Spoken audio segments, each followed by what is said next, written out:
katawan. Lalong lumakas ang ihip ng hangin. Ngunit mas mahigpit na rin yata ng lalaki ng kanyang kalaban. Nang sumunod ang araw, dahan-dahan itong pinainit ang paligid. Unti-unting uminit ang hangin at napawi ang lamig.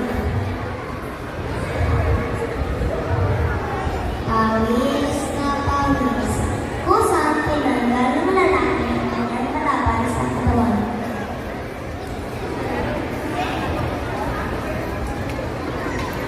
Umiti ang araw sa hangin, hindi sa lakas, kundi sa kabaitan, pagkukuha. Salamat po. Maraming